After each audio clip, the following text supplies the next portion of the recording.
The Board of Trustees of the Town of Buena Vista. Can I have roll call, please? Mayor Lacy, Here. Trustee Eckstein, Here. Trustee Fay, Here. Trustee Nyberg, Here. Trustee Rowe, Here. Trustee Swisher, Here. and Trustee Fopi. Here. Thank you all very much. Will you please join me in the Pledge of Allegiance?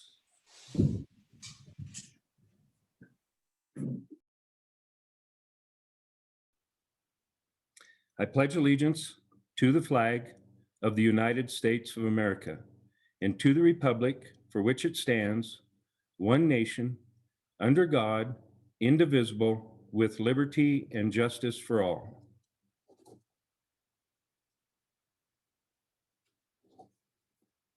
Thank you all very much. Next item on the agenda is the adoption of the agenda.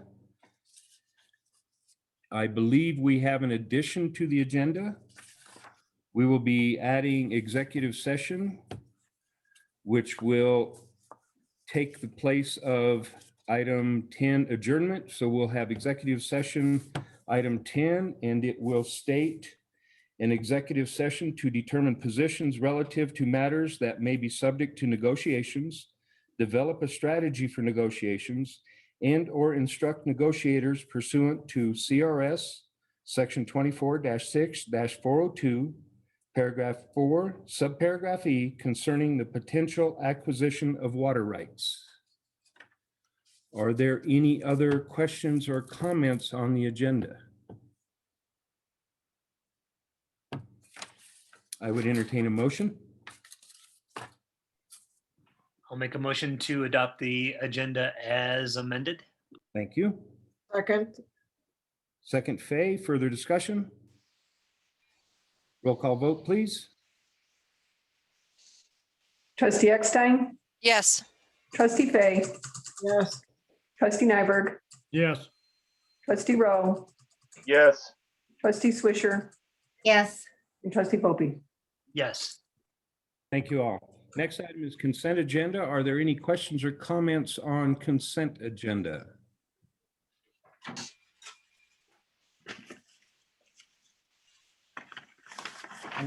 Comment, is this normal to see, are these all new licenses issued or are these renewals? These are all new?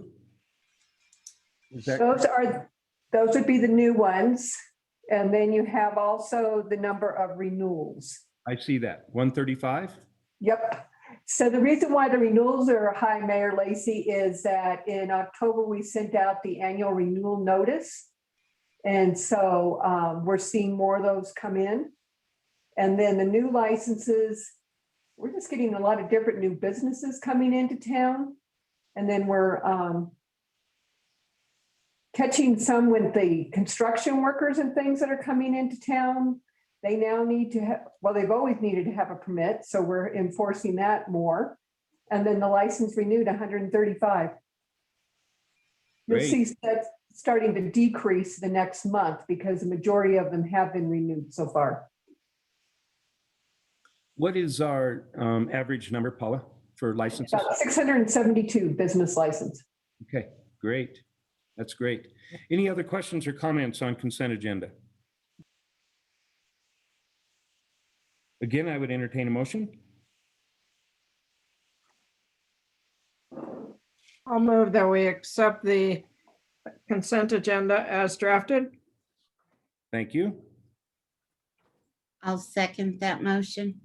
Second, Swisher, further discussion? All in favor, say aye. Aye. Opposed? Hearing none, thank you all very much. Next item on the agenda is public comment. Anyone wishing to speak, you can enter your name and address subject to end the subject to be discussed in the Zoom chat box, or you may also raise your hand on the hand button in the webinar control panel, or you can press *9 and the meeting host will prompt you to unmute when it's your turn to speak. I see a hand raised from Carlin Walsh. Go ahead, Carlin. Please state your name and address, please. See. Wait. There we go. Am I unmuted now? Yep. You're good. Excellent. Good evening, everyone. Thank you for allowing me to speak this evening briefly. So for the past 18 months, I have watched your meetings regularly. And I want to start by just saying how much I appreciate the work that you all do. The observations I'm about to make are not meant to offend anyone. I sincerely respect each of you and the opinions you hold. In general, you are accomplishing what voters have elected you to accomplish. However, there is a glaring dysfunction amongst this group, and it is concerning for future progress, to say the least. The obvious tension between various trustees and the mayor has gone unresolved for months now. It is clear the legally allowed trustee to trustee communication, allowing for an exchange of ideas, is near absent. And worst of all, there are clearly side conversations happening outside and during these meetings that are visibly not productive conversations. Excuse me. I'm not here tonight as a businessman or a community board member, but simply as a concerned citizen. You were elected to do a job, and part of the job is setting an example and leading this community. I know firsthand this community is facing too many big ticket issues to be bogged down with the petty nonsense. There is a process trustees need to follow when bringing matters forward, and some trustees need to clearly work on their tact and delivery.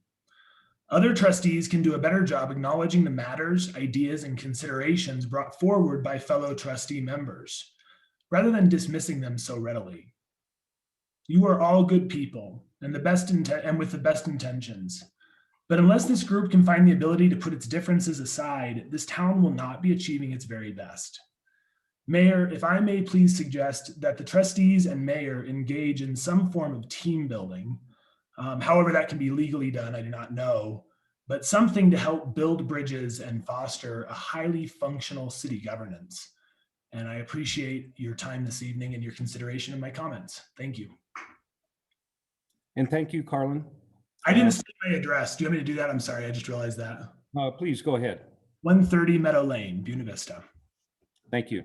And we appreciate your comments. Obviously, certain things were addressed in our advance that we just had over the weekend, but we do appreciate your input. Thank you. I appreciate you guys listening. And I enjoy listening to you guys every week. It's wonderful, so thank you. I know it's ironic, it's odd.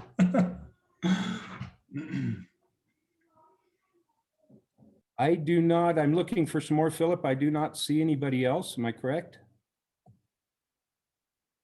I am not seeing anything else. Okay. Okay, thank you all very much. Straight into staff reports. Boy, that seems odd all of a sudden. Always catches me off guard. Sorry, hold on, let me catch up. All right. We do have some guest speakers and things on the business items, so we'll try to focus in on staff reports. They shouldn't take too long. And we can also continue discussions and trustee staff interactions. So good evening, everyone. Thank you for a great work session tonight with our municipal court. My report is on page 31 of your packet. And just a quick highlight, we are looking at a work session next meeting in March with our recreation department. So be looking forward to that. I'll come back to the water purchase in just a moment. I do want to direct your attention down to the recycling and waste diversion update that I put in my memo. We are continuing to work with our county and Salida and Poncha on coming up with some strategy.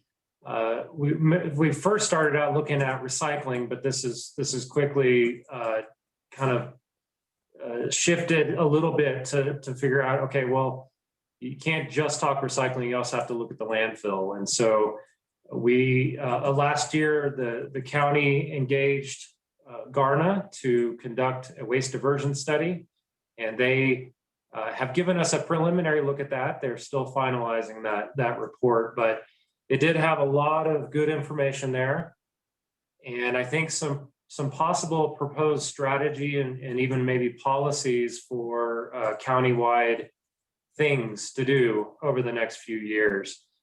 So Garna is actually going to be approaching the county in March to provide an update, the county commissioners, and they will be looking for some small matching funds from the county to move forward with a grant to continue this before they make some formal proposals, because some of these things will have a pretty big impact on our constituents and people living throughout the county. So I think they're wanting to do a little bit more due diligence before they make some of those proposals. So for the public, this is one of the things that the board identified in the strategic planning session over this past weekend in terms of environment, is really looking at what can we do as a municipality in partnership with our county in terms of our landfill and long-term strategy for that. So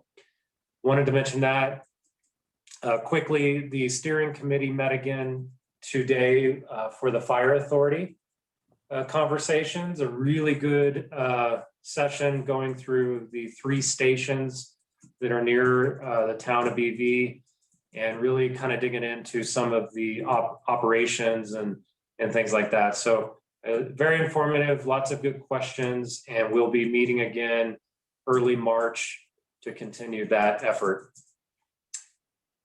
Keep things rolling along, just going back to the water purchase discussion.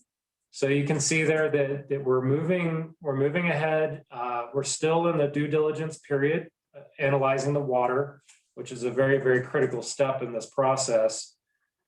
So based on what we're hearing and finding out so far, we have to be prepared, and also in the interest of community. We've heard from some of the surrounding property owners through this process.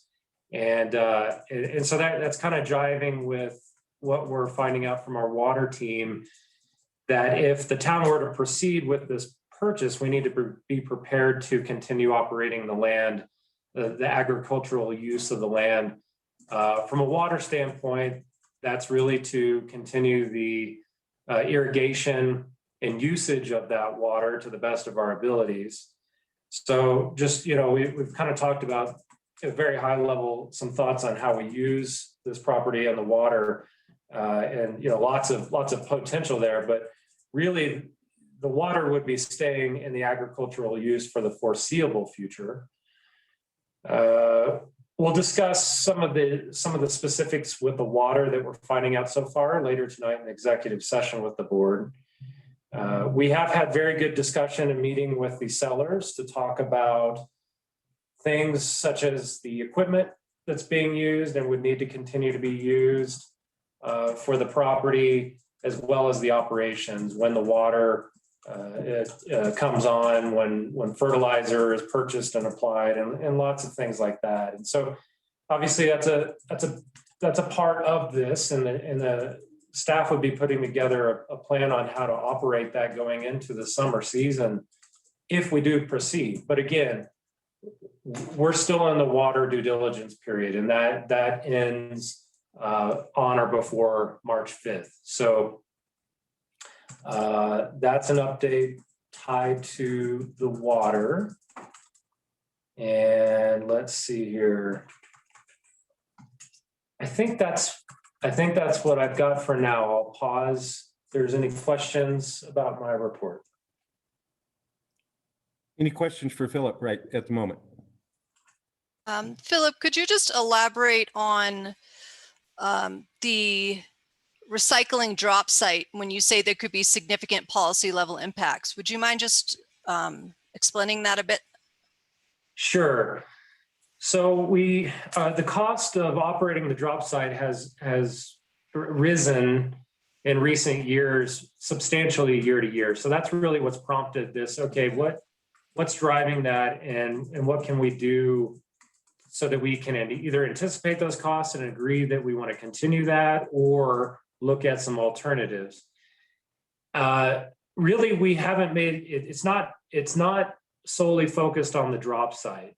I think the policy discussions are looking at how could we potentially use a change in policy at the landfill, whether that's additional fees or higher fees for dumping certain materials, and or partnering with some of the private sector trash providers to provide a little bit more extensive recycling options.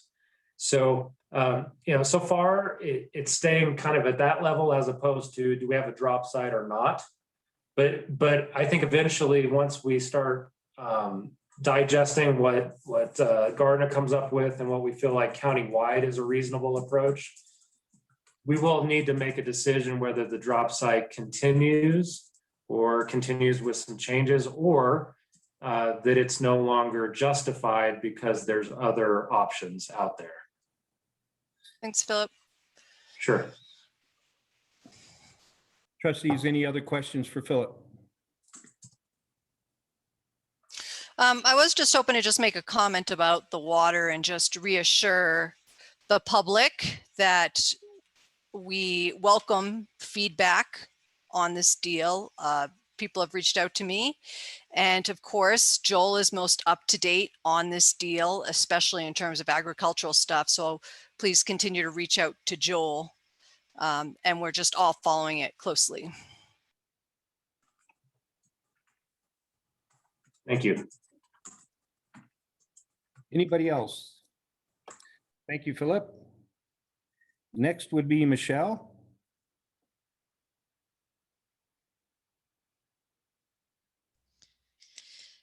Thank you, Mayor, trustees.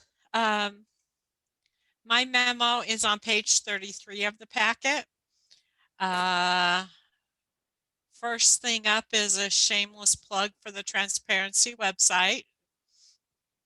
And then the numbers that we've all been waiting for, the December sales tax came in at $338,657, which is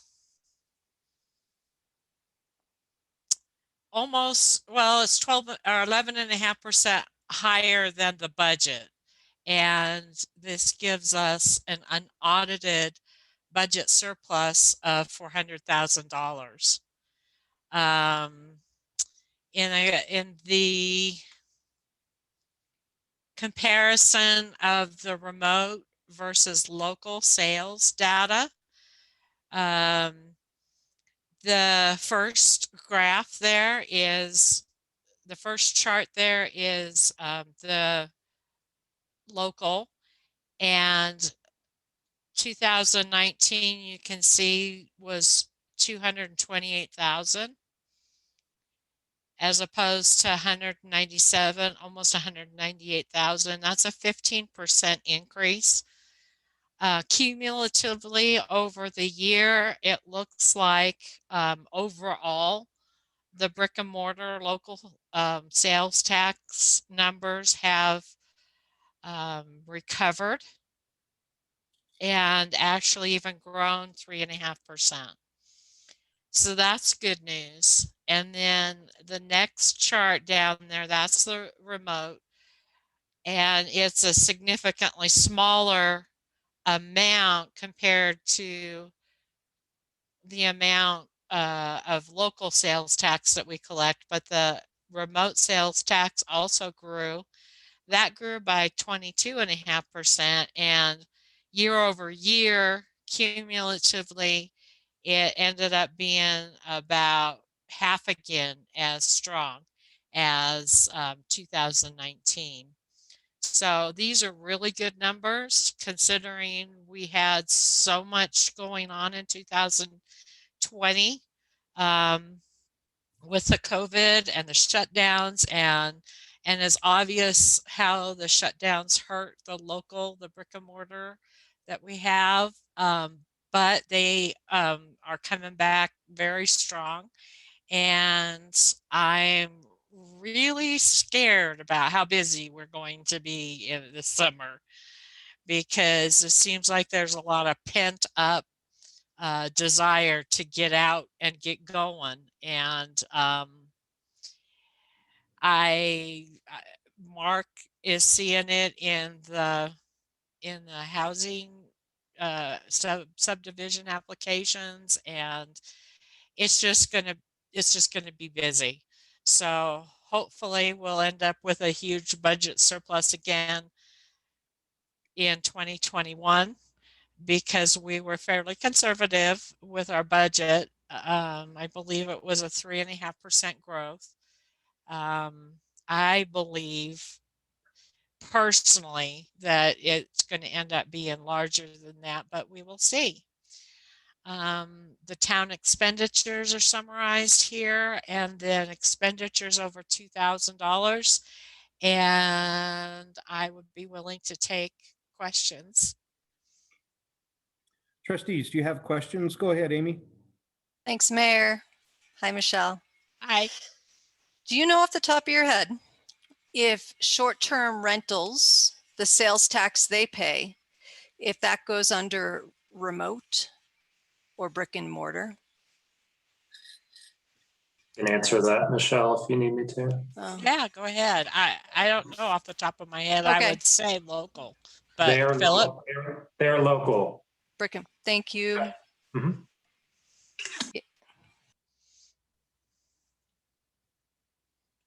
Any other questions? Thank you, Michelle. I've got one, sorry. Was late hitting the mute button. If you look at the remote sellers, the January, February, March were all over 100%, and that decreased throughout the year more or less. Is that because more remote sellers are participating in the payment of these taxes? it is an increase year over year for that month. So for instance, April is 18, almost 19 to 34, and that's 81% increase. And in October, that's 34 to 41, and that's only a 20% increase. They don't have anything to do with each other as far as the percent increase. Does that make sense? Maybe. It does seem that, things really, we started tracking this in 2019 because we knew some of the laws were changing. And so it does seem that 2019 was kind of a ramp up year. It was. Okay. And we're still getting a lot of new remitters. And the other thing too is that it's kind of a corollary where as the local in April is down by 17%, the remote in April is up 81%. So when everybody got their stimulus money, they couldn't go out and buy stuff as much, and so they ordered stuff online. Dave, I was wondering, almost kind of, is it a compliance thing why we don't, is it still, people are still getting up to speed on remitting their taxes? Is that what you're wondering, if that's creating the ramp up? As I understand the remote sellers, it was a relatively new law, and initially there were vendors that were not participating or weren't caught up, and it seems like more and more vendors are participating as the system grows federally, or I'm not sure who administers it, but it seems like more and more vendors are participating. That's why we saw the ramp up, and now it's starting to catch up and kind of level off. Oh, okay. Yep. See. And I think that that's probably an accurate assumption, but it's partial, because we're going to continue to see new remitters for the next several years. The remitters that are in Colorado but are not in Buena Vista, they have already pretty much become compliant. what we're picking up now every year is, or every month, are remitters that,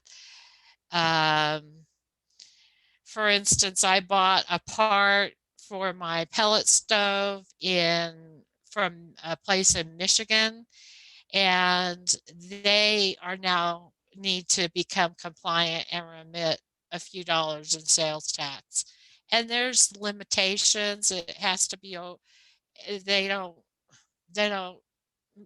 struggle with compliance until it's over a certain dollar amount, but that's the ones we're picking up, is all the out-of-state remitters that are um, spotty, as far as people don't order from them every month, every year. So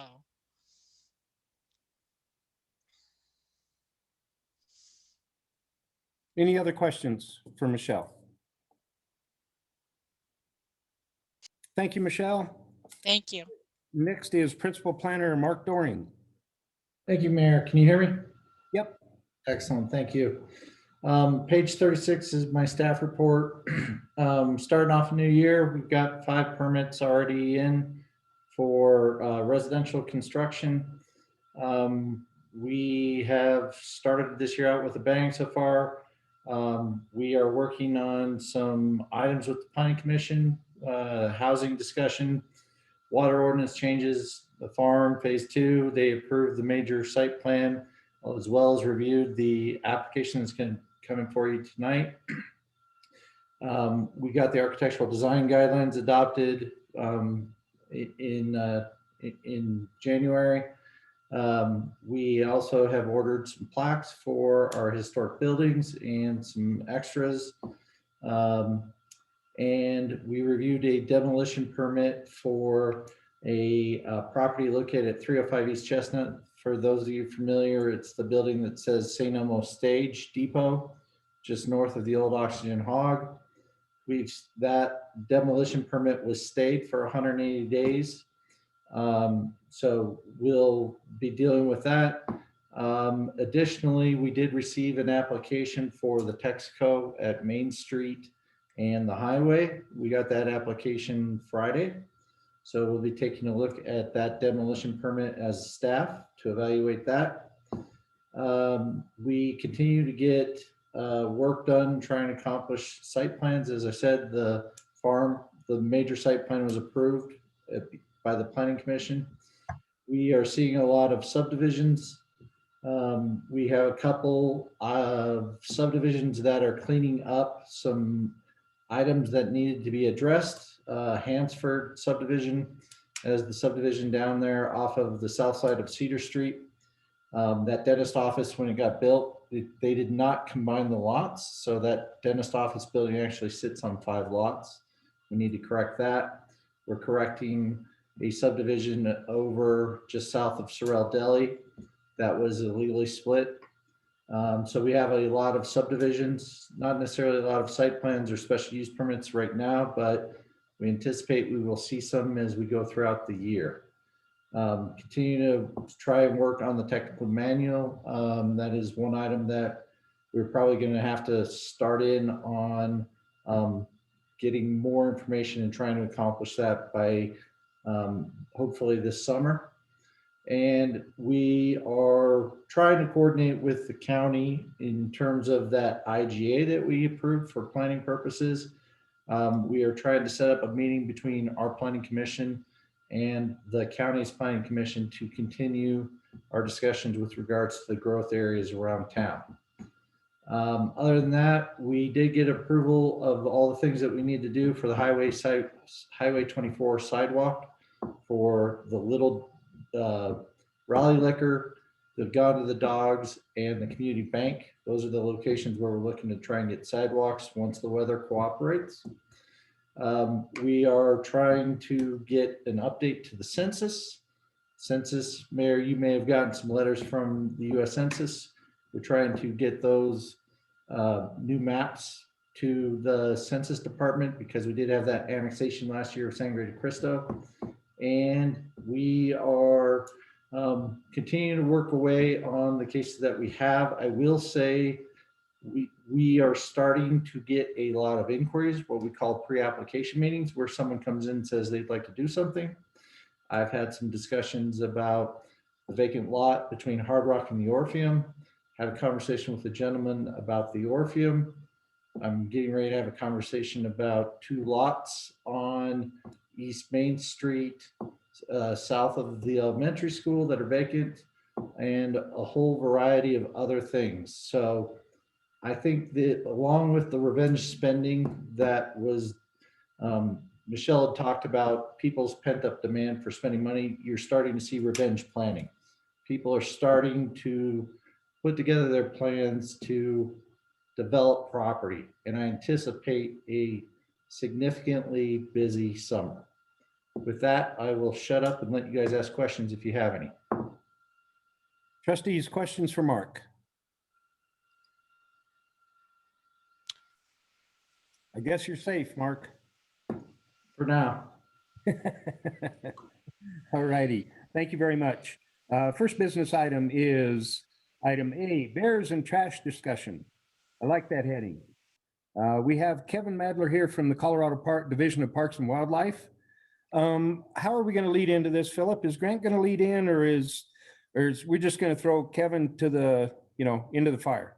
Kevin's a tough guy. I think he can handle it, but this is a discussion that our staff between Grant and Sean mainly have been having with Kevin, over the last maybe couple of winter seasons.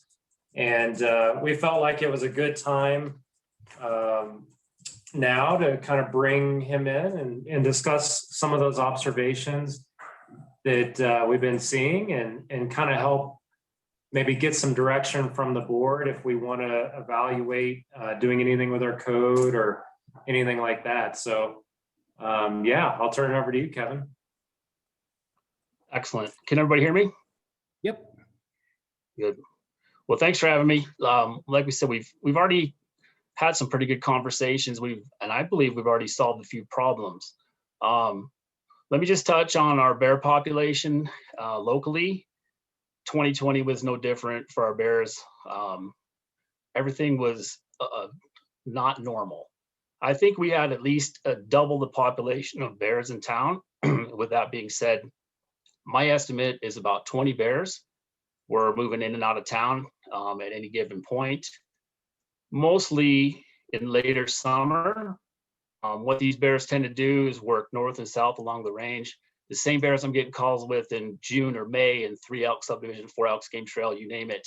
I tend to deal with in about mid-July. They start moving into town for their hyperphagia stage when they need to put on more calories. And really what's the cause of this is, one is our trash, but 2 is the wonderful fruit we have in this town. This is a problem we'll never solve completely of why these bears have migrated to town. They're being raised here, born here. They remember that. Bears are an opportunistic animal. And once they've been on food sources, they will go back to that no matter what. So no matter what happens, these bears are going to frequent town. And with double the population is what I'm seeing. I think we're going to fight this battle for a while. With that being said, Parks and Wildlife maintains the right to hunt them, but our hunter harvest in all the surrounding areas here is just about 0 every year. And we have a lot of different licenses and tags. We just can't seem to get any harvest on these bears. And a lot of that reason is the fact that they're in these tighter corridors where hunting is just not applicable. So a few of the problems we addressed last year and we had last year were with town parks. One of our biggest ones was the park behind K's. We were having 5 or 6 different bears frequenting that park every night, knocking over those trash cans. And with the removal of all those trash cans in one big dumpster being placed in there, we pretty much solved that problem overnight. I appreciate Sean's help on that one. That really solved that problem. But with that being said, those bears didn't leave town. They just went to other areas.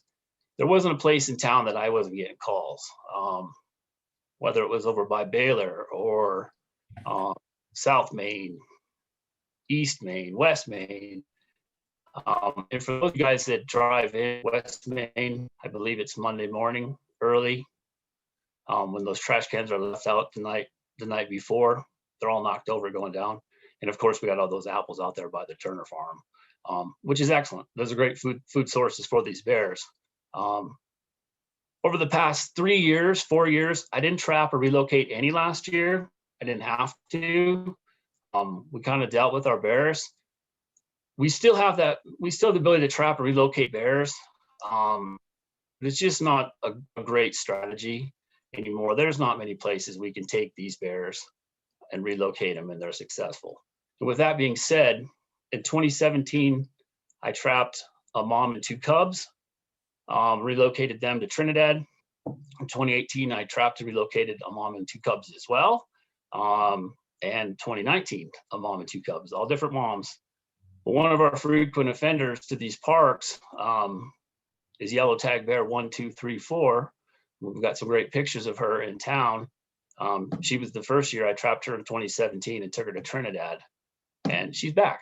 So that's part of that process. A lot of times these adult bears will come back to what they know, and where they're comfortable and where there's a good food source. So with that being said, trapping is not our best option. We need to learn how to coexist and come up with strategies, education, and just trash management that is productive for these communities, especially with what every one of you is saying is how busy we think we're going to be this summer. That is a big part of, I think, why a lot of these bears are displaced into town as well. It's not only the good habitat and the food sources, but everywhere we went last year, from every river corridor, every place was just overwhelmed with people and just pushing those bears out of their natural habitats out in the woods and all that. So I expect the same. We're already seeing it. I was in 4 Mile a little bit this weekend, and it's already very, very busy. So my expectations are the same. Lots and lots of people, lots of movement. And the other thing last year with the drought conditions, that did have an effect. These bears, they like to travel through waterways, with the Arkansas River and Cottonwood Creek leading right into town. These bears travel all those irrigation ditches we have, which are great, but that's what those bears like to use. So some of the observations I made last year, we had cameras set up down there at Cottonwood Creek in the Arkansas River. We had 7 different bears traveling in and out of town every night, late night, early morning on Cottonwood Creek. And then you guys might have saw it as well. There was a picture floating around. We had 6 different bears in the Turner farm one evening eating apples. So a lot of those could be the same bears, but I think at any point in time, we have probably, last summer, we had over 10 bears in town at one time in July and August. September as well starts to taper off. Mid-October, most of them will move out of town.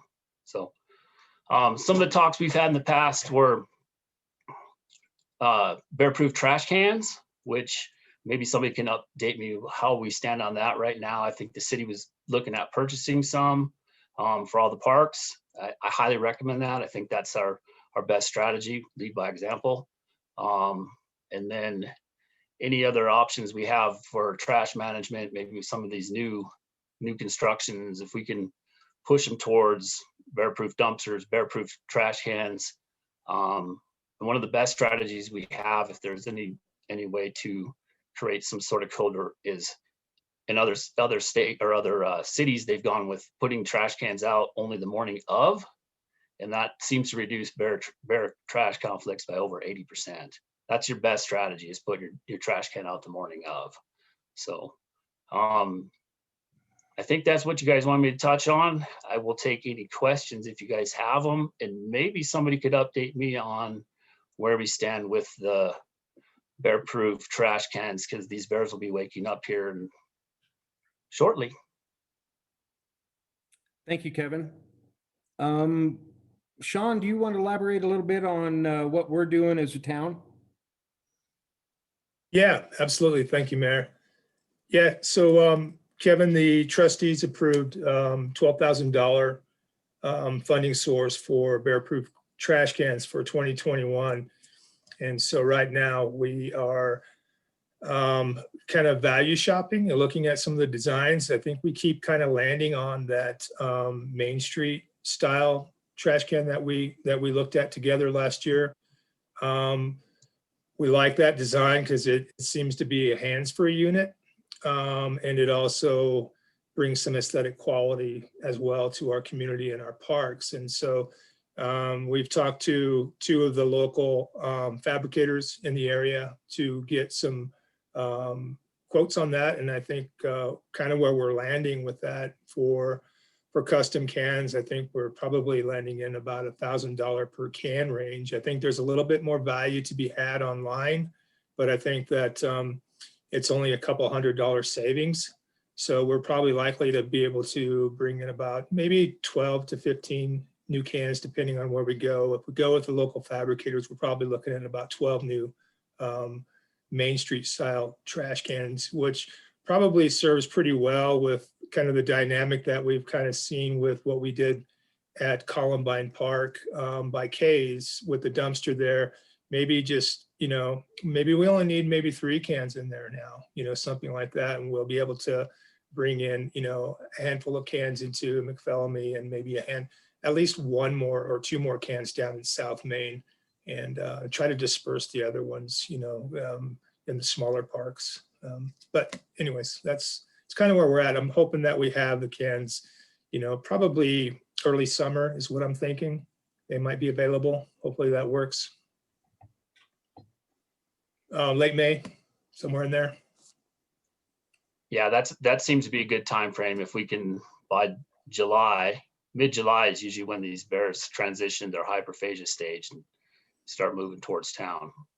Yeah, I'd like to maybe now's not the time, but I'd, kind of like to, kind of circle back around. I know we spent some time with you guys last fall looking at some of that design. And just, I know they're not bear cans, but they seem effective. The hands-free style that we have on Main Street, just want to make sure that we're okay with that. And it doesn't create any kind of hazard to the bear or, get a bear's head stuck in there or a paw or something like that, but I really like the design. I thought we did move one of those cans into Columbine Park last summer and did really well.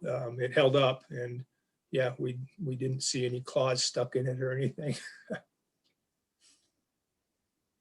Excellent.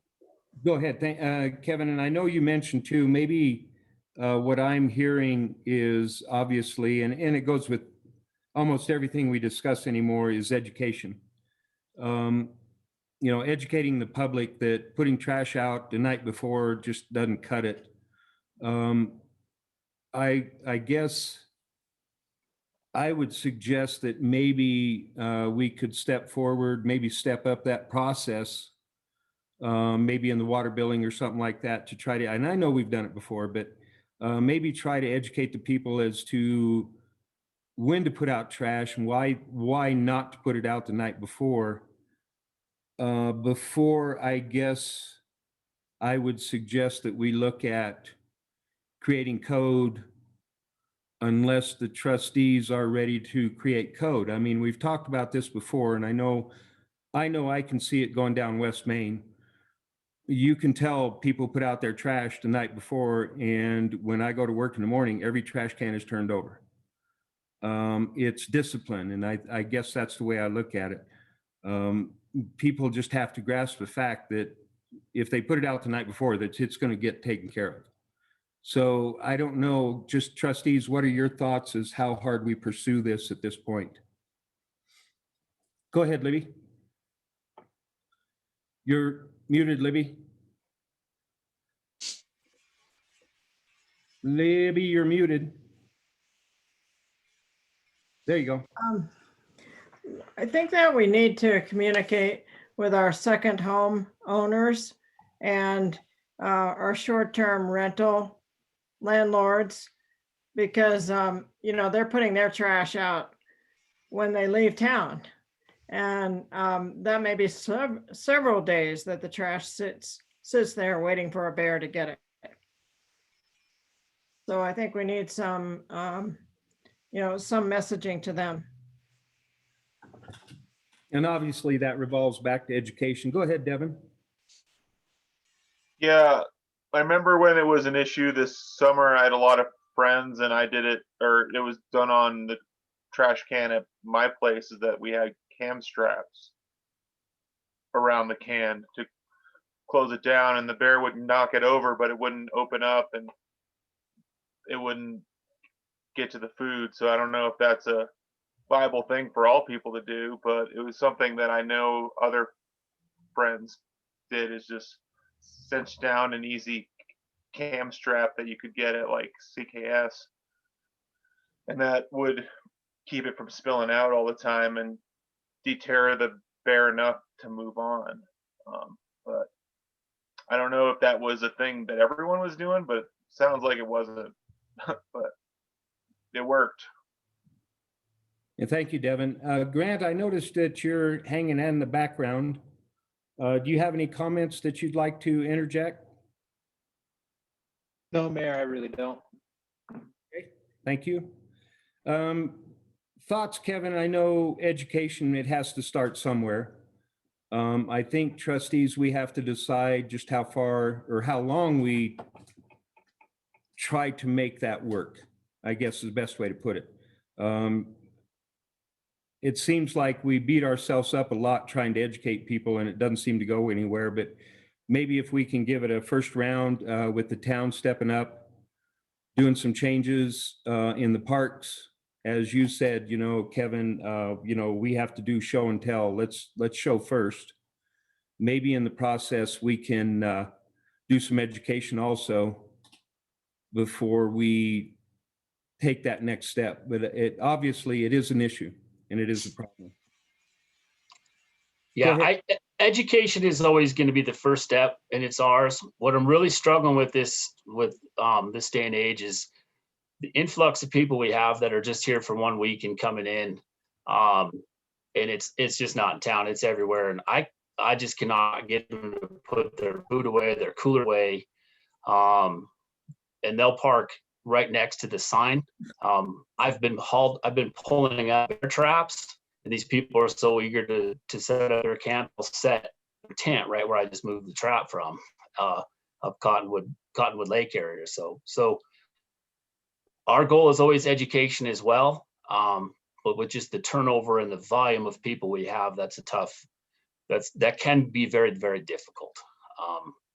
But yeah, and especially with the short-term rentals, I think that's a great target we have to address, because those people aren't so worried about the trash. They're just leaving, cleaning up, and if that's not taken care of, that's a tough one. But yeah, and overall, bear population increased last year, and I expect it to be just the same this year. I agree. Amy, you had something? Yes, Mayor, thank you. Maybe could we get perhaps stickers that say, don't put this, you know, some sort of bright color to put on the actual trash bins and distribute those. So as the person goes to take the trash out, it's like, do not take this out before trash day, or you'll be subject to a fine. Bears are a problem. So maybe it's right there on the trash bin. You know, and I could see, I agree that could be something to be done, but I haven't heard that the trustees are willing to step up and put out that penalty at this point in time, a fee, in case somebody, let's say they don't follow the rules. You know what I'm saying? You know what? I agree. I don't think a fine either, but is that dishonest to put that on that anyway? We should ask Brian Green, I guess. Ask Jeff Parker. Yeah, I was gonna say Jeff Parker's here. Well, I just think the town needs to make sure whatever representations we make about, you know, what's legal, what's not, what the penalties are, should be accurate. So. Sounds good. Maybe just don't do it, or awareness on the trash bin, but I agree. No penalty. I don't think penalty right now is the way to go. Go ahead, Devin. What do other municipalities that are like, you know, in deep bear country, like Estes Park and places like that, do with their trash pickup? Is it any different than ours, or is it? I don't know. I guess that's a question. I can answer that. I don't know exactly what every town is doing, but there's a lot of towns have adopted a trash ordinance that addresses all of this. It's described in their ordinance. Boulder, South Fork, places like that. They have an ordinance that encompasses all those violations. And your ordinance is only as good as your enforcement. So if you're not willing to enforce it, or but if you have those penalties in place, you can always revert back to that if it's a repeat offender. So, but other communities have adopted trash ordinances, quite a few of them. So, All right. and Thank you, Kevin. Thank you, Devin. Any other questions for Kevin at this point? Thank you, Kevin. We appreciate your time. You can take off your official clothes now. can I? Thank you. Appreciate it. I just want one more, I want to say one more thing. I appreciate the help of everybody in town. When I need something, these guys always help me in all these different projects. Sean's crew is great. So I definitely appreciate that. Not just with bears, with everything. Whenever we ask for help, we get it. So thank you guys. Appreciate that. Thank you for that compliment. We appreciate it. Thank you. Next item on the agenda is a public hearing.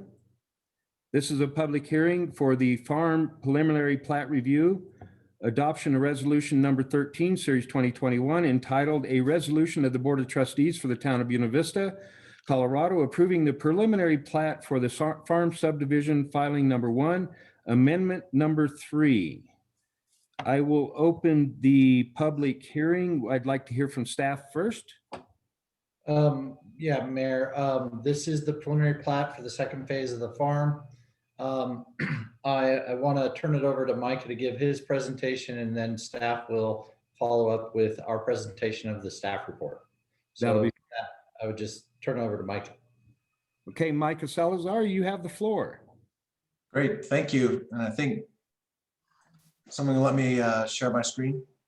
So. You should be able to share, Micah. Give it a try. Okay. All right, can you see that? There it is. Okay, well, good evening. Thank you all for the time this evening, and was glad that this picture didn't include a bear in the grass after that discussion. But just going to talk about Farm Phase 2 just very briefly. Just to give you guys a little update on Farm Phase 1, and I know that you had Antley Fowler, who was on our team, come in a couple of weeks ago to just give you more detail about this. But as you know, we bought the land in May of 2016, and our first home was sold in May of 2018.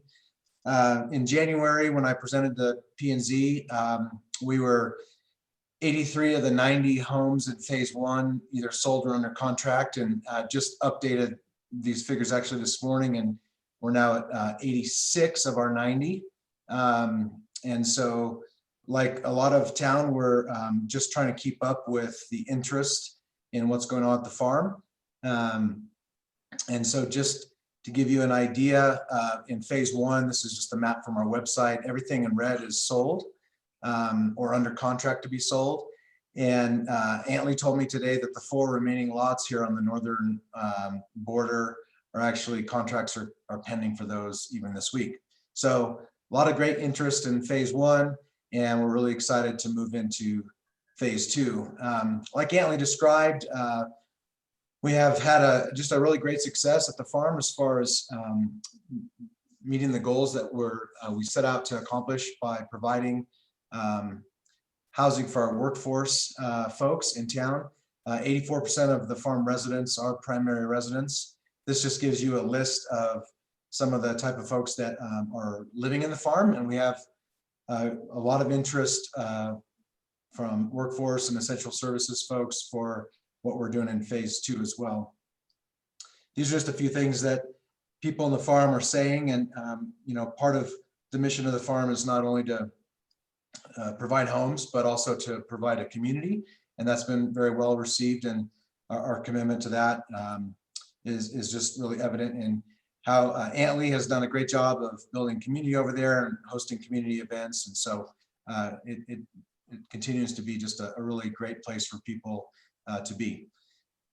Just a little bit about Phase 2 as we look into this year moving forward. You can see here Phase 1 90 units in gray. And then this is a representation of what phase 2 will look like.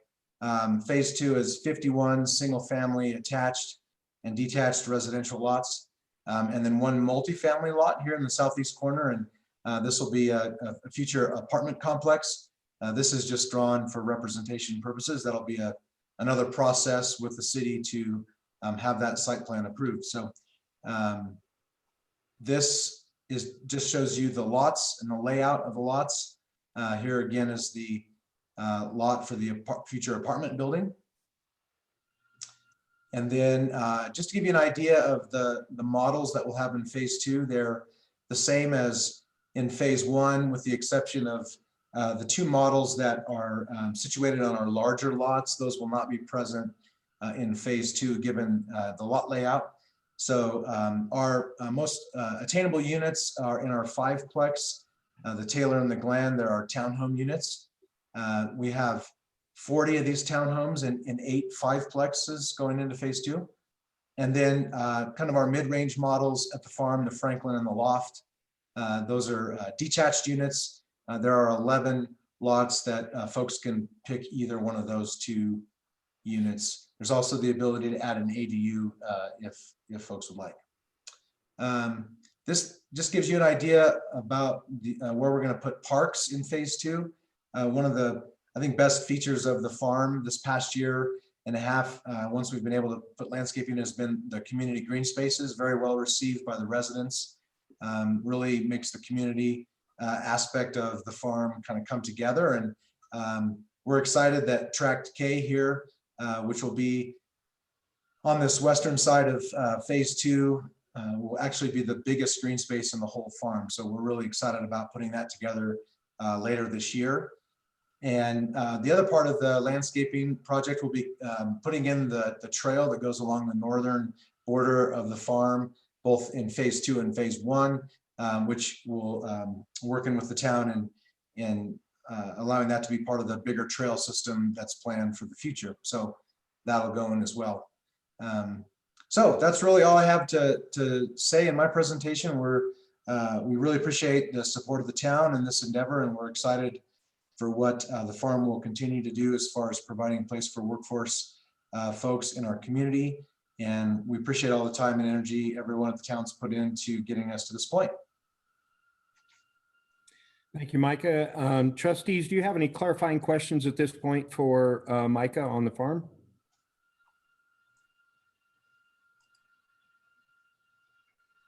Okay, Micah, hang out. We'll have staff go ahead and give their presentation, and if there are any questions come up, we'll call you back. Okay, thank you. Thank you. Thank you, Mayor. Mike, if you would stop sharing your screen so I can share mine. Great, thank you.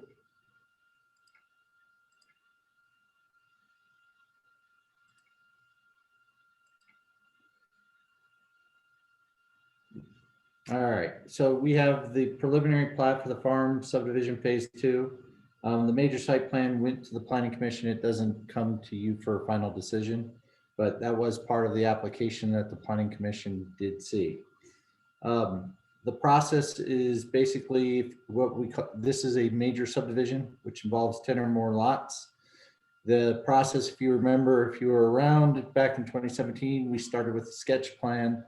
We did the preliminary plat and the final plat for the first phase. This is now the second phase, and we are at the preliminary plat stage. So this is the last public hearing on this portion of the subdivision. If it is approved tonight, then they will move to the final plat process, which is administrative if it's in conformance with the plans that are presented before you tonight. The preliminary plat gives us a process to review an overall plan to make sure that it complies with our code and is consistent with our comprehensive plan. You guys review it, and if it's you review the preliminary plat and you either evaluate, approve it with conditions, or deny it. If it's approved, then the town administrator can review that if it's consistent with your approval. So we evaluate to make sure, as I said, it's consistent with comprehensive plan, it's consistent with the zone district standards, which includes the dimensional design and other requirements.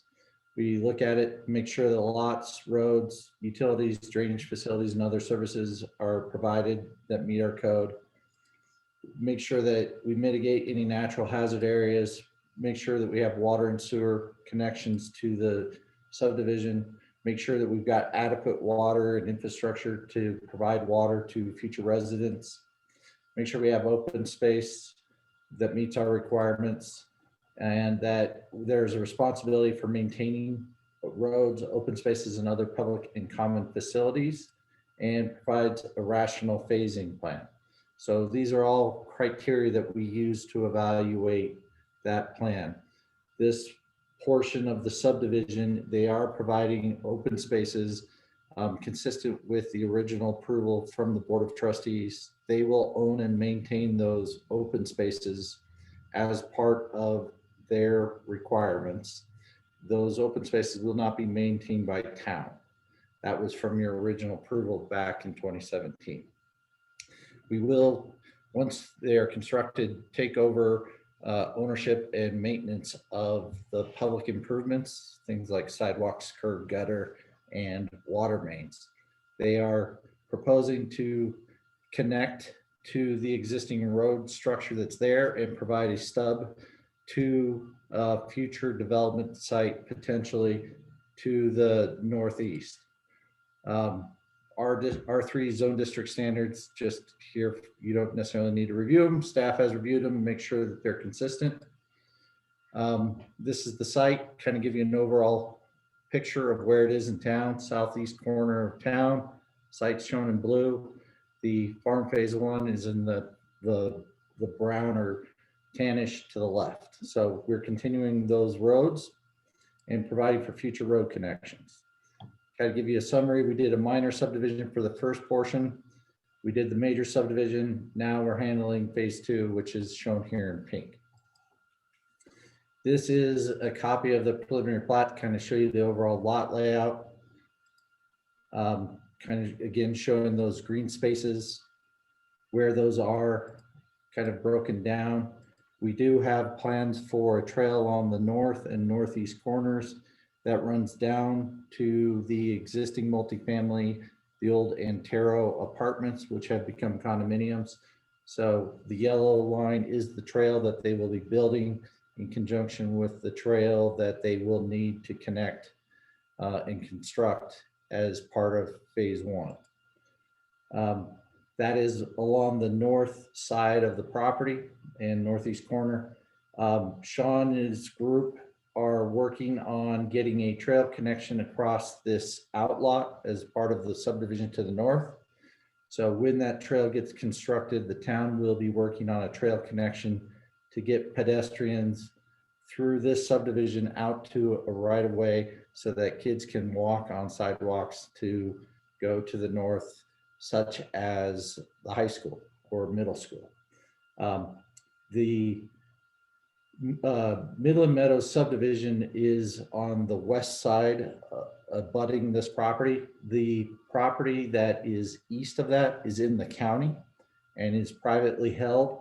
So there is no future trail connections at this point because that's actually a property that's in the county. But we did make provisions to allow for a road connection. Should that property ever develop, there will be a road connection that they will connect to in this subdivision. We want to make sure that future residential subdivisions have common road structures. We don't want a whole bunch of cul-de-sacs in town. So we are planning for the future. So that road will be stubbed out as part of this subdivision. Again, kind of a blow up of those open spaces. So you can kind of see those will all be maintained, owned and maintained by the developer and their HOA. So kind of give you an idea of what you can expect to see in terms of open spaces that will not be maintained by town parks and recreation staff. So with that, our analysis is in the staff report that's in your packet. If you have any questions, I'll be happy to answer them. But the staff and the Planning and Zoning Commission do recommend approval of the preliminary plat with one condition, making sure that we get any minor corrections as needed addressed before we execute the preliminary plat. And with that, I open up to any questions you may have. Trustees, clarifying questions for Mark, for staff? Libby? Mark, is there a fence around this whole development?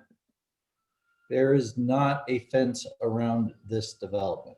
Okay, There are fences that are provided from adjoining properties, but not necessarily every single adjoining property. There's no fence between the farm and the church to the west, but there are private fences that were installed by these property owners to the north. There is a fence that the farm put in between them and the industrial uses to the south. oh, so there is a fence there. There is a fence there, but there's, I think, a 2-wire strand barbed wire fence between the farm and the private property to the north. But that there are no requirements for them to fence this in other than what they've provided that they did for some separation buffering from those industrial uses to the south. Okay, thank you. Any other clarifying questions for staff? Mayor, I have one, but I'm not sure if it's correct to direct it at staff or Mr. Salazar. But I know short-term rentals are not an approved use, so to speak, in the farm. And I'm wondering, is that part of the HOA or is it associated with the deed? And that won't make a bearing on my decision on this if people don't have that answer. I would direct that question to the applicant. Yeah, so the short-term rental covenant is part of the HOA regulations. So the HOA doesn't allow any rentals shorter than 3 months, just to promote people living there and not just, renting them out every week or whatever. So. Thank you. Thank you, Micah. Any other clarified questions for staff or Mr. Salazar? Mayor, if I may, we did get one question from the public. I got it today. There were some questions about the trail. And so that's what I want to talk about, the trail as part of my presentation. I think particularly their interest was that trail connection to the subdivision to the north. That is a trail connection that the town is working on. That is a public works project. It's not a requirement of the farm, but it's meant to connect into the farm trail system that they are building. The other question that the person had was talking about drainage. We have reviewed this overall subdivision for drainage purposes to make sure that it does comply. And so they do have a overall drainage plan that our engineers have approved that we just have to make sure is constructed as they get through this phase. Okay, thank you, Mark. As this is a public hearing, I will open this portion of the hearing to public comment. I will entertain any assistance if anybody sees anybody raising a hand or speaking up in chat.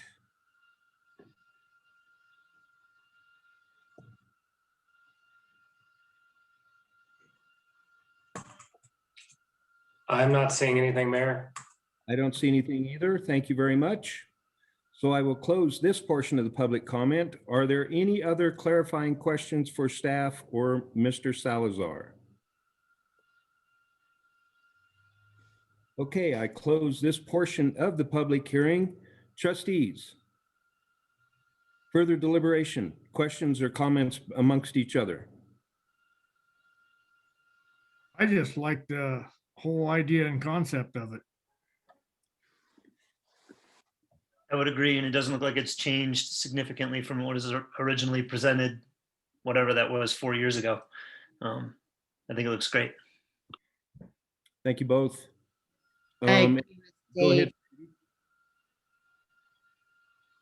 I'm I sorry. agree with Go ahead. Dave. Okay, thank you. And obviously by the numbers, it appears it's working. Best way I can put it. Any other comments? Go ahead, Libby. I like the plan, and I think that they've been cooperative with the Chafee Housing Trust as well. in terms of getting, some lower income people to be approved for loans and get their own home. So I applaud you for that. Thank you, Libby. To that comment, it's not part of the deliberation, but we don't get to have representatives from the farm with us that frequently. Can I ask if there's additional properties that will be in part of the Chafee Housing Trust in phase 2? I will open that portion of the public hearing back up. Micah, if you'd like to respond, please go ahead. Yeah, you bet. We have plans and an arrangement with the Housing Trust for one of the townhomes in 6 of the 8 5-plex units to go to them first as a priority. So it's been a great program. We've really enjoyed helping facilitate that with Reed and his team. Thank you for the cooperation. Thank you very much, Micah. I will close that portion of the public hearing. Any other deliberation, trustees? I would entertain a motion to approve with conditions or deny.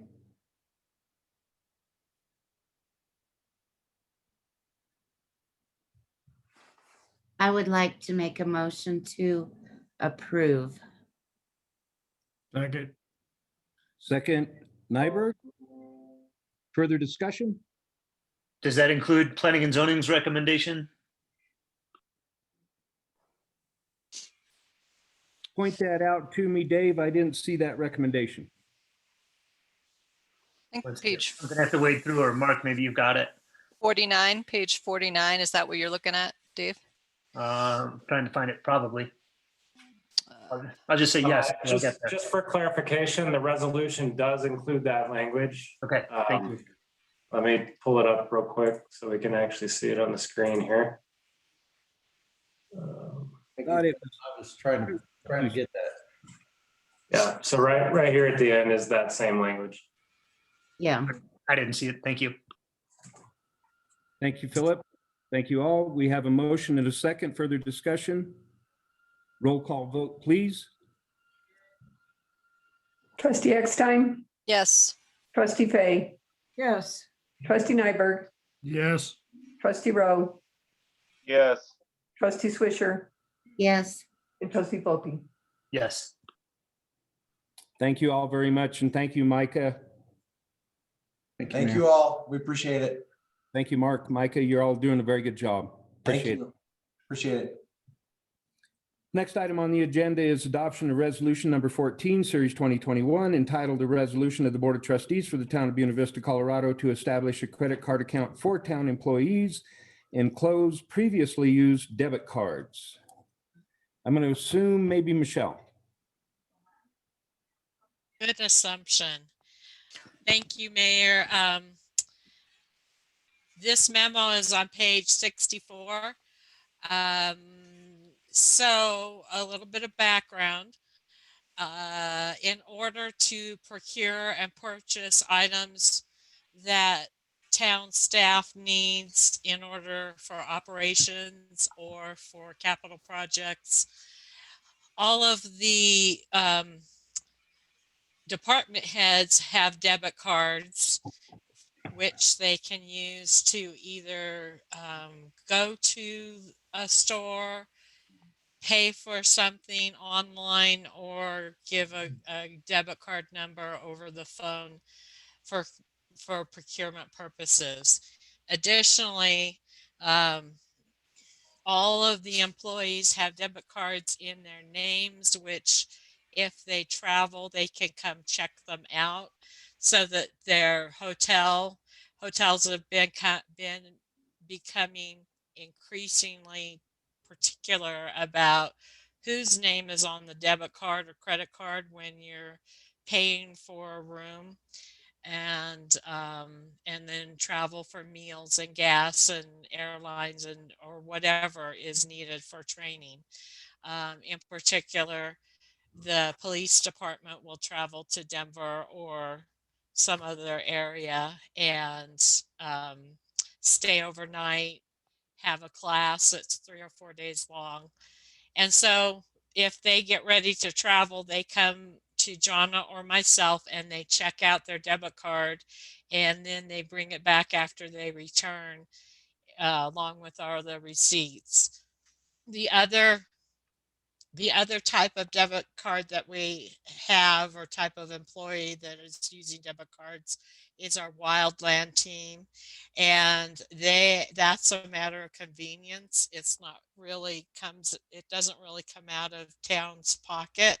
However, we do front the expense, and then those receipts get submitted to whatever authority is running whatever emergency or response that our team is responding to. For instance, wildland fires is the biggest one, but we also are getting ready to send an EMT to New York to help with vaccinations in New York.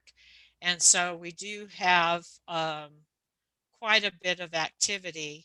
And the bank approached me a few weeks ago and wanted to know if we'd be interested in credit cards rather than debit cards. And so the difference here is the liability for fraudulent or lost cards is very different between credit cards and debit cards.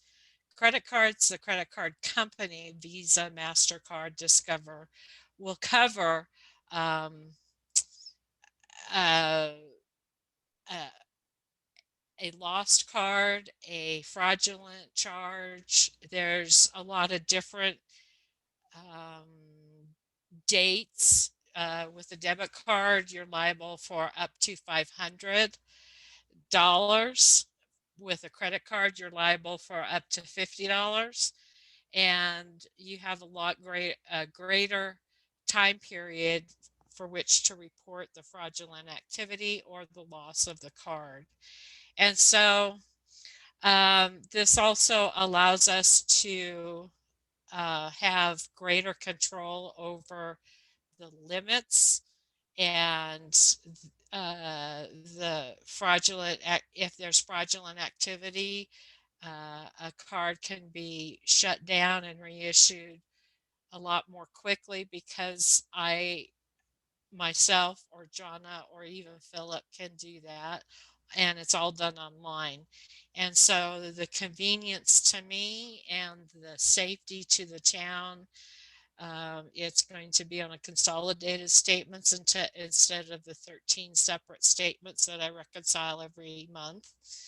And so what I am asking is for the board to approve and direct Philip to sign the credit application, and to direct Mayor to sign the resolution, so that I can get the credit cards issued. And once we are fully moved over onto the credit cards, I would like to shut down all the different little checking accounts that we have the debit cards attached to. Any questions? Go ahead, No, no. Betty. My question, I'm all in favor of making this transition, but somewhere in my reading of the material, there was a $50,000 limit per card, I think. Nope. Nope, that seems like a big number to me. I'm not it sure. is. 50,000. It can be whatever number you guys deem is appropriate. I filled that out, and that is a $50,000 limit on all of the cards. So currently we have 13 cards that reside with the card holder, the person who has a name on their card.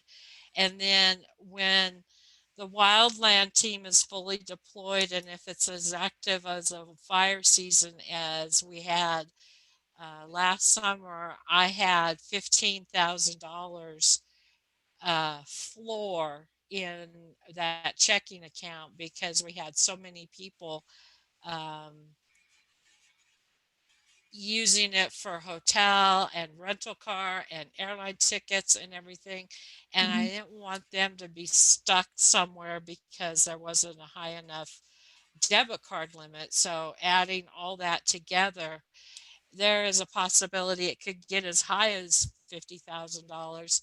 However, we could do it as 25,000 for all of the activity, and realize we're consolidating 13 accounts into one credit card account, and all these credit cards are on this one account. And so if I'm running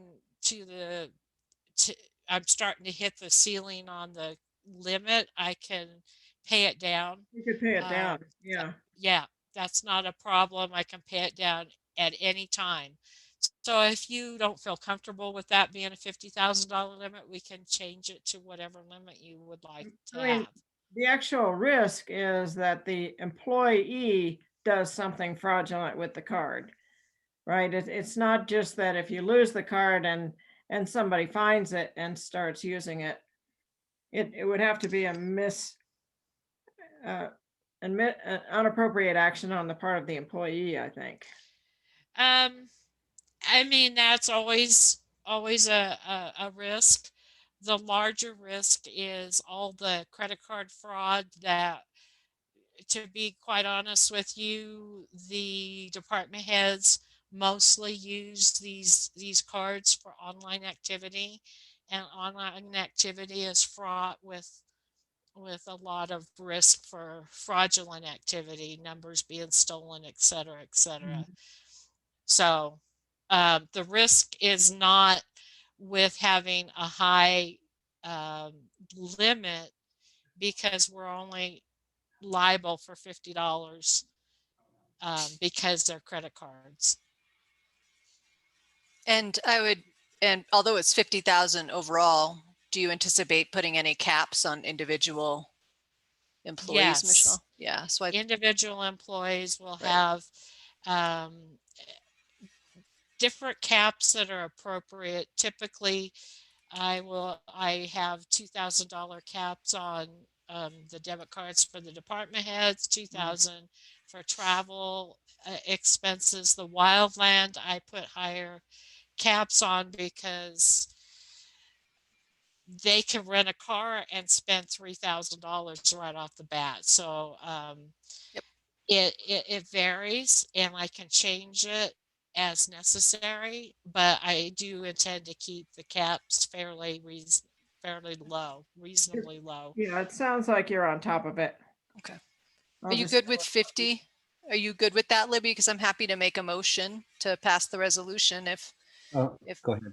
I think David had a question. Oh, okay. I just want to do, I think it's a great idea. I support it.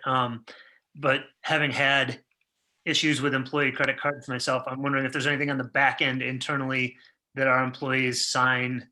Yes. Yes, there is. Okay. Yes, there will be we currently have a debit card agreement with people who check out their debit cards, or the department heads who carry them.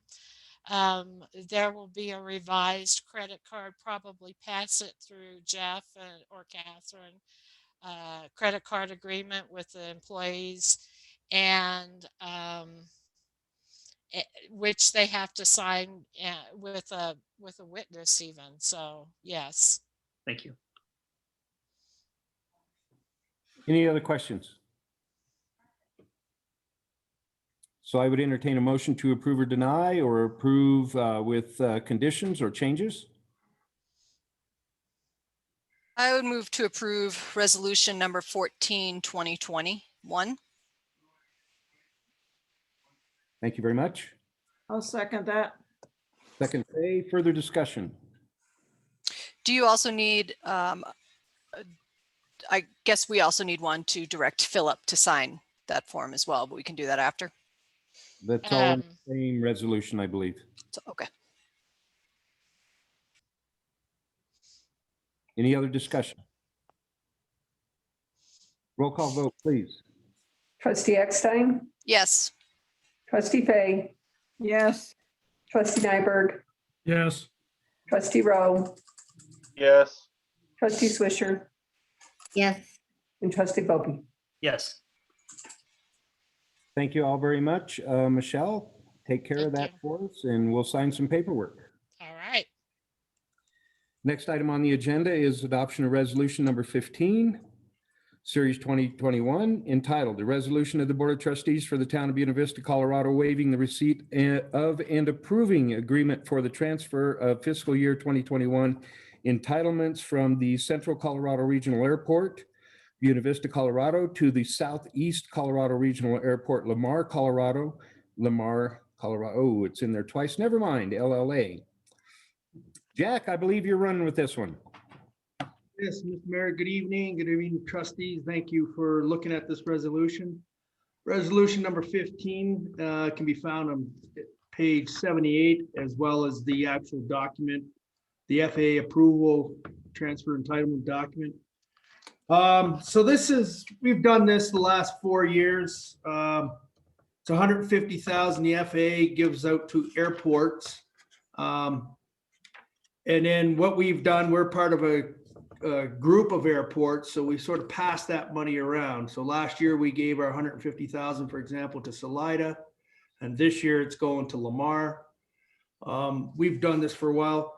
The reason they do this, and this for the benefit for new trustees and those that are listening on, is 150,000 really doesn't go very far in the airport world when you're building stuff. You got the basically the proverbial $500 hammer every time you want to do something. So we pass our funds around to build up the pool for other airports. The good news is this is the last year we'll be doing this for the next couple of years. Starting 22 and 2023, these funds will be coming to us. So this is the last one we'll have to forego. So we're looking for approval to transfer the FAA's airport improvement entitlement to the airport in Lamar. Questions, trustees?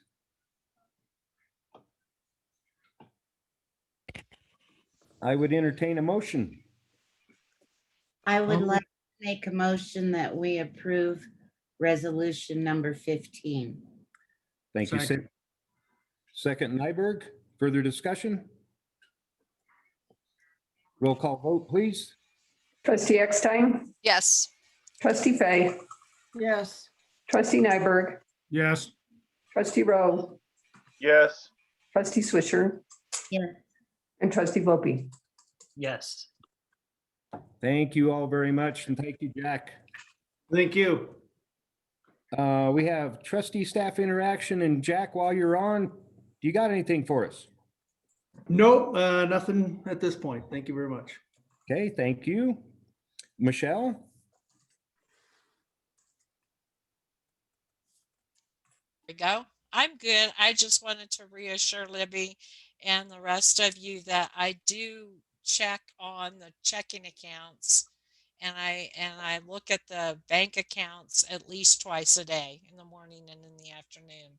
So I do make sure that everything is okay there. Thank you. Mhm. Michelle, would I be getting the platinum one? How's your credit, Jack? Yeah, there you go. Okay, Norm, do you have anything for us? No, I'm good. Hey, Cindy? Just wanted to say that Saturday was good, and I'm glad that we did it. Yeah. Thank you, Cindy. Libby? I'm okay. Amy? Sure. Thank you, Mayor. I would like to take an opportunity to address some of the comments Mr. Walsh presented at public comment. I'd certainly take some responsibility for better tact. It's certainly something I've tried to work on. My approach, I've tried to work on that over the past year, and I will continue to do that. And I think from a trustee perspective, for meaningful conversation to happen, there really must be respect and then trust and then candor. That's what Boards That Make a Difference said. It's a good book. So I look forward to maybe this year building on that. And then in terms of a team building activity, I think that is a great recommendation. But I do not foresee that happening. I think this past Saturday was great, but as everyone knows, I've wanted the board to come together, maybe in a different format than this, but I can't force that. And I think a lot of the tension is me trying to force conversation and also trying to bring about change, which is disruptive. So I appreciate the comments, but I think that's kind of where we stand. And I appreciate Mr. Walsh making those comments. Okay, thank you, Amy. And as I put out in an email, I guess it's been some time ago now, none of us are immune. And so the burden falls on all of us. So I appreciate your comments. Dave, do you have anything for us? I have nothing to add. Thank you. Thank you. Devin. I just wanted to thank the chief earlier today from KP County Fire and Philip and Dave for and the rest of the steering committee for us trying to figure out this whole fire thing. It's not just flicking a switch. It's going to be a lot of work, and but it's super interesting, and we're learning a lot. So once we know more, we'll let you know more. But it's pretty exciting. Thank you, Devin. Sean. Sure. Real quick, we received 6 amazing submittals for the water plant expansion project RFQ. So looking forward to next meeting. Things stay the course. Hopefully staff will be presenting you a resolution for award. And just want to say, you guys keep up the good work. Thanks for everything. Thank you, Sean. Jeff, do you have anything? No, I don't. Thanks for asking. All righty, thank you. Mark Doring. Mayor, thank you for the approval tonight. It's nice to actually work on a brand new subdivision that actually gets built and gets us new residents in town, as opposed to trying to clean up old subdivisions that aren't building or haven't built in a while. So I appreciate that, given the fact that the farm was a very big change when it was first proposed. So I think based upon what I heard you guys say, you are very, very appreciative of the quality of work that they've done. And I think that's reflected in their construction and their purchases. So just my little plug, it's nice to actually work on stuff that gets done. It's going to be a busy summer. That's it. That's all right, Mark. You need work. Michael, got any comments? Sure. Yeah, I got something for a sec here. I hope you guys enjoyed the meeting format that you had on Saturday. And I look forward, I hear that the trustees want to get together in person and start having these meetings in person starting in March. Yeah, so I just look forward to that. Thank you very much, Michael. I know you'll make it work. Joel? You know, I don't have anything. I'll have something a little later. Thank you. Okay, you're just holding everything for later, aren't you? Oh, always. Always. Paula? I don't have anything. Thank you. Thank you. Philip? Just to mention that myself, Chief Morgan, and our SRO Megan joined the school board meeting last night. It was a time to kind of sync up between the town and the school district, and specifically the school board. So a great conversation, presentation on what's going on with our SRO program, as well as the growth we've seen through our planning department and some other things going on. So kind of a great check-in with the school, and kind of tying on to some of the comments I heard at the very, very beginning of the meeting, gratitude being expressed to the school. You know, I echoed that to the school board and the staff that, you know, as a parent, as an employer, and as a representative of the town, we're very, very fortunate and very grateful that our school district here in BV and in Salida have done such a good job, you know, with their keeping our schools open. As such an impact, and you're seeing it in other locations. So we're very fortunate here. So great job to everybody involved with that. That's all I've got. Well, just one, Michael mentioned it, confirm. The board will meet in person at the community center March 9th, is how I took it coming out of the Saturday meeting, but we will have the Zoom set up for the public and for anyone that's not able or willing to meet at the community center. So I'm envisioning the board or members of the board, Paula and myself, for these first few meetings. So I just want to confirm from the board that's what you want to do for the next meeting. Any objections? And Cindy, we know your thoughts on this, so we're all good, okay? Okay. All righty, thank you very much. We'll get that part of it all worked out for Cindy there, Philip, and everybody else as far as that goes. Oh, yes. We appreciate it too, guys. Okay, thank you very much.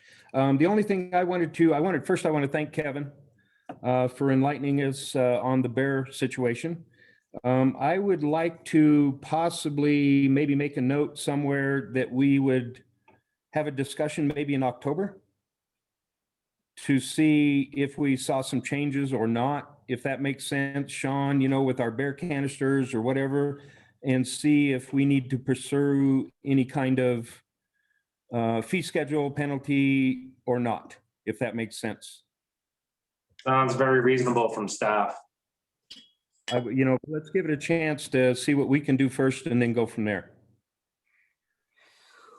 That brought up one topic that I meant to bring up during that work session, but and hopefully this is in the purview of the rec department, parks, public works, somebody.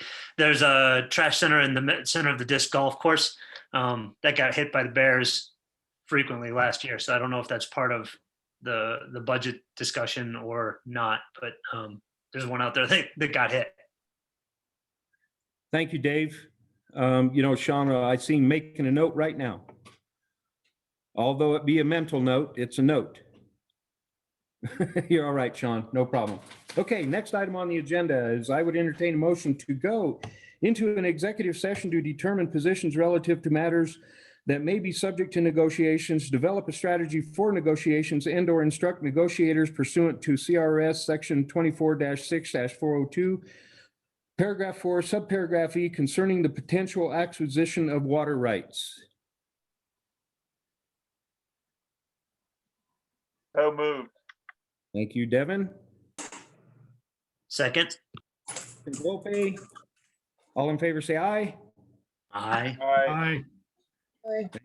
Thank you all very much. Philip, who is I'm sure Mr. Parker's joining us. Yes. Joel. And Joel. Myself. And our, is Sean going to be with us?